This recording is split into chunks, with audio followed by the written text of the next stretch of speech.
బిడ్లారా, ప్రభు పేరిట మీకందరికీ నా యొక్క శుభాభివందనములు తెలియజేసుకుంటున్నాను. ఆమె ప్రభును నమ్ముకున్న బిడ్డేనట. అయితే ఆమెకు జ్వరము రాగా ఆమె తాయెత్తును కట్టిస్తుందట. ఆమె ప్రభును నమ్ముకున్న బిడ్డేనట. ఆమెకు కొన్ని శోధనలు, కొన్ని శ్రమలు, కొన్ని ఇబ్బందులు, కొన్ని అనారోగ్యాలు ఆమెకు కలుగగా ఆమె సోదెగాండ్రల ఎద్దుకు పోతుందట. తన యొక్క చేతిని చూపెడుతుందట. అయితే ఆమెతో ఈ విధముగా అన్నాను, అమ్మ, ప్రభును నమ్ముకున్న తర్వాత ఇటువంటి క్రియలు మనం చేయకూడదు కదా తల్లి అని అడుగుగా ఆమె ఇచ్చిన సమాధానం ఏమిటంటే, అయ్యా, ప్రాణభీతితో చేస్తున్నానని సమాధానం చెప్పింది.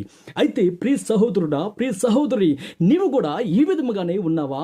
ఈ 70 ఏళ్ల జీవితం కొరకు దేవుని పరిశుద్ధమైన నామాన్ని అపవిత్ర పాలు చేస్తున్నావా? అయితే తప్పదు నరకం. ఈ 70 ఏళ్ల జీవితం ఏమైనా పర్వాలేదు, నా దేవుని పరిశుద్ధ నామం అపవిత్ర పరచను అని తీర్మానం తీసుకున్నావా? అయితే తప్పదు నిత్య జీవం. అవును ప్రియ సహోదరి, ఇక్కడ తన ప్రాణమును కాపాడుకున్న వాడు అక్కడ తన ప్రాణముని పోగొట్టుకుంటాడు. ఇక్కడ ప్రభువు నిమిత్తం తన యొక్క ప్రాణాన్ని పోగొట్టుకున్నవాడు అక్కడ తన యొక్క ప్రాణాన్ని కాపాడుకుంటాడు. ప్రియ సహోదరి, ప్రియ సహోదరుడా, నీ నిర్ణయం ఏమి?